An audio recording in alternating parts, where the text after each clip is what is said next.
Hey guys, I wanted to have a little talk about warranty, or if you're having problems with something that somebody has done, whether it be, doesn't matter what it is, an engine, part, a tool, whatever it may be. Big company, small company, doesn't matter.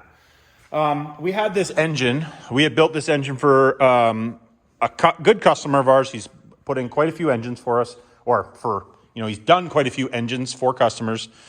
And he had an issue, and I wanted just to give him props. I'm not going to use his name, but I just wanted to give him props on the way he dealt with what was going on. So he put the engine in, and he had a problem. He fixed that, and it started up. It was running bad, smoking. It had some problems. So he said to me, "What do I do?" I said to him, "Well, the best option to do is I told him to check a couple things. He checked that, verified everything was okay. And I said to him, at the point where you are now, I just recommend the easiest thing for you to do, pull the engine back out of the truck again and bring it to me, or bring it to us, so we can take a look at it, see what's going on. Because I've done this for a long time. I've installed a lot of engines. I've built a lot of engines. And now that doesn't mean that I don't screw up. Everybody, you forget something, you overlook something, it's this fast. You're in a rush, you're doing something, somebody calls, somebody comes to the phone, or somebody calls, somebody comes, you got to pick up something, drop off something, do an invoice, whatever it may be. Sometimes stuff gets forgotten. And what happened on this engine, but like I said, I'm giving him props. He didn't get upset, there was no problem. I didn't know if it was something we did or if it was something he did. I didn't know. That's why I said to him, just pull the engine out, bring it to me, we'll figure it out. So he brought the engine in today. We pulled the engine apart and we found what the problem was. We put the engine back together, other than there's a couple things that we're going to replace, putting it back together. And he had some other parts that he wanted us to put on. That's fine. I have no problem helping a guy out.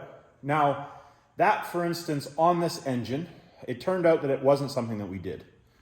It was, what the problem was is, and this is why I wanted to say, not getting upset with somebody, because not always is it that person's fault or your fault, whatever it may be, right? I just wanted to talk about this. Now, this is a learning experience, maybe for you, for him. I've had the problem before. I've never done it myself, but I've had to fix it a couple times because it has happened. I've had trucks come in. And what it was is we had tested 5 injectors and put one new injector. So we tested the injectors, sold one new injector, needed one new injector. Now, when I test the injectors, we have to take this copper washer off, which is this one, right? Because we have to clean underneath here. Now, the engine kits come with these washers, not Bosch washers, but the washers that come in the kits. They come in the kit, so I do not install the washers because sometimes they don't fit tight, they'll fall off, so it's just easier for me not to install them. But what happened was I don't know, I don't want to say he overlooked. It's just sometimes you get caught up. I think maybe he was in a bit of a rush, whatever it may be, and he forgot to put them on. So what was happening was it wasn't sealing in the system. Now, it did not hurt anything in the engine. Nothing got hurt.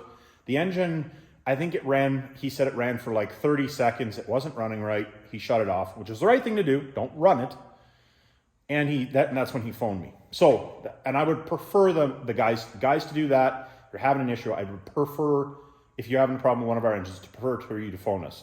Now, if you don't do something that I tell you to do and something happens, well, then you're on your own. I can't help you on that one. If you don't want to listen to me and something happens, you're on your own. I can't help you on that one.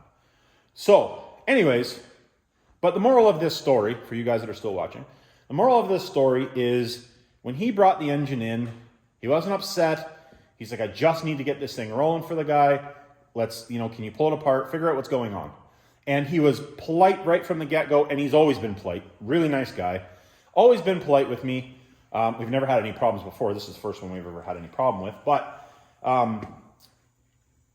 very polite, wasn't ignorant about it. It's your fault, you got to pay, that kind of bullshit. If you're like, you'll have problems in life. So anyways, we got it fixed up. Now, the time that we have into putting this thing back together, it was basically a complete engine. We're into this, putting it back together, I would say probably $500-$600 worth of parts, and probably 500 or 600 or 5 or 6 hours in labor. We're $135 per hour. So if you do the math, that's a considerable amount. Now you come in saying, it was you, you're getting paid, you're paying full rate. That's all there is to it. You come in saying, hey man, I don't know what's going on. Can we check it out? 100%, I have no problem helping you. I'm going to charge 2 hours plus the parts. So a considerable price difference. And I'm not even going to mark the parts up because I want to try to help them out, get this thing in. And then there's a couple little things that I wanted to change that wasn't part of the rebuild, but they need to be fixed. So they don't have problems. Anyways, I just wanted to talk about that. When you guys are dealing with companies, if you have a problem or you think there's a problem, don't just assume that it's always the other person's fault. I realize that everybody does that, but don't do that. You don't need to be ignorant with people. If you want to be ignorant with people, then sometimes it bites you in the ass. Because really, if I wanted to be a dick, that engine had the cylinders washed on it. Everything looks fine. Crosshatch looks perfect. There's no problem, no visible problems. If I wanted to be a stickler, this engine really should be ripped down to nothing, deglazed, and everything checked. To completely do that, all the gaskets, all the time, all the labor, all that stuff, to do that, you'd be like $3,000. So, food for thought. Don't be ignorant to people. And remember, it's not rocket science.